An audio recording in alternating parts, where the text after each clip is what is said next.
Hello అండి, అందరికీ నమస్తే. విశాఖ నగరంలో గీత కులాల ఐక్య వేదికకు సంబంధించిన సమావేశం జరిగింది. ఇందులో మంత్రి వాసంశెట్టి సుభాష్ గారు పాల్గొన్నారు. గీత కులాలకు సంబంధించిన సంక్షేమ అభివృద్ధి అంశాల మీద పెద్ద ఎత్తున దృష్టి సారిస్తున్నామని, ఆ దిశగా అవసరమైనటువంటి సహకారాన్ని అందిస్తామని సుభాష్ గారు చెప్తున్నారు. ఆయనతో మాట్లాడి మరిన్ని విషయాలు తెలుసుకుందాం. ముఖ్యంగా జనవరి నెలలో ఒక మీటింగ్ అనేది పెట్టడం జరిగింది. ఇక్కడ గీత కులాలు ఐక్యంగా ఉండాలి, మనందరం సమావేశం అవుదామనే ముఖ్య ఉద్దేశంతో సంపంగి శ్రీనివాస్ గారు అలాగే గిరి గారి ఆధ్వర్యంలో ఇక్కడ మీటింగ్ జరగటం, సుమారు 40,000 మంది రావటం అక్కడ జరిగింది.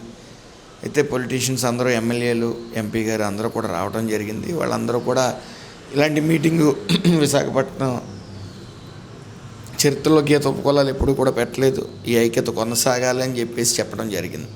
సో అందులో భాగంగానే రానున్న కాలంలో 1,00,000 మందితో సింహం గర్జన పెడతానని చెప్పేసి వాళ్ళు అనౌన్స్ చేయడం కూడా జరిగింది సంఘం. సో అందులో గతంలో కూడా ఏ విషయం ఉన్నా సరే నాతో మాట్లాడి ముందుకు వెళ్ళారు. సో దీన్ని కూడా ఐక్యతతో ముందుకి వెళ్ళాలని చెప్పి సూచించడం జరిగింది. అందరూ కలివిడిగా ఉండాలి. సో ఒక స్థిర నిధి అనేది కూడా ఏర్పాటు చేసుకోమని చెప్పి కూడా చెప్పడం జరిగింది.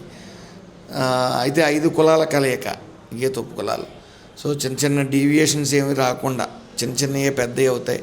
సో నాయకత్వం వహించే వాళ్ళు ఏ డిస్టర్బెన్స్ లేకుండా అందరూ కలిసికట్టుగా వెళ్ళాలని చెప్పి సూచించడం జరిగింది. సార్, అంటే ఈ గీత కులాలు 5 కులాలని కూడా ఒకే వేదిక మీదకి తీసుకువచ్చారు. మంత్రిగా మీరు ఈ బాధ్యతను తీసుకుని ముందుకు తీసుకువెళ్తున్నారు. ముఖ్యంగా గీత కులాలు సమిష్టిగా ఎదగాలనేటువంటి ఆలోచన చేస్తున్నారు. ఇది ఏ విధంగా ఫలప్రదమైనటువంటి ఆలోచనగా భావిస్తున్నారు? అలాంటి రిజల్ట్స్ ఇస్తుందంటారు సార్? అయితే గీత ఉపకులాలు మేము చేసి వృత్తి ఒకటే.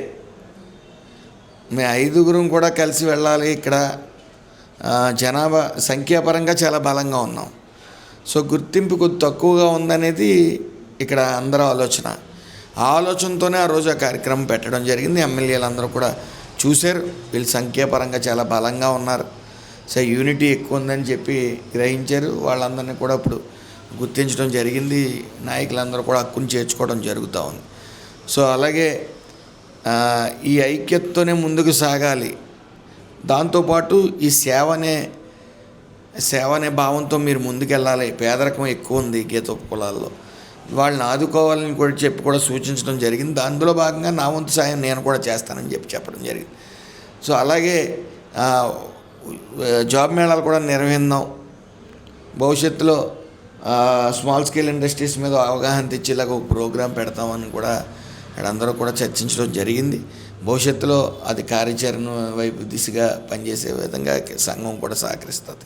సార్, చంద్రబాబు నాయుడు గారు ఎన్నికల హామీ ఇచ్చారు. ఆ రోజు 10% మద్యం దుకాణాల్లో రిజర్వేషన్ కల్పిస్తాం గీత కులాలకన్నా, అది అమలు కూడా చేశారు. అయితే ఇందులో దళారులు ప్రవేశించారు. గీత కులాలకు సరైన న్యాయం జరగలేదనేటువంటి అభిప్రాయం ముఖ్యంగా గీత కుల వర్గాల్లో ఉంది. సార్, దానికి సంబంధించి ఏదైనా పరిష్కార మార్గాన్ని మీరు ఆలోచిస్తున్నారు? ఖచ్చితంగా ఒక్కొక్క చోట దళారులు చేరారు. ఆ దళారులు చేరకుండా ముందుకెళ్ళవలసిన పరిస్థితి ఎంతైనా ఉంది. సో భవిష్యత్తులో మొన్న జరిగిన ఈ దళారులు ఎవరైతే వాళ్ళు ఎంటర్ అవ్వకుండా సంఘాల వారీగా ఇచ్చే విధంగా చర్చలు జరిపి ఆ విషయాన్ని మరి బీసీ మంత్రి గారి దగ్గర తీసుకెళ్ళి, అలాగే కుల రవీంద్ర గారి దగ్గర తీసుకెళ్ళి అందరం కలిపి సీఎం గారికి కూడా కలవటం జరుగుతుంది. Thank you sir. ఇది గీత కులాల ఐక్య వేదికకు సంబంధించి మంత్రి వాసంశెట్టి సుభాష్ గారు చెప్తున్నటువంటి అభిప్రాయాలు.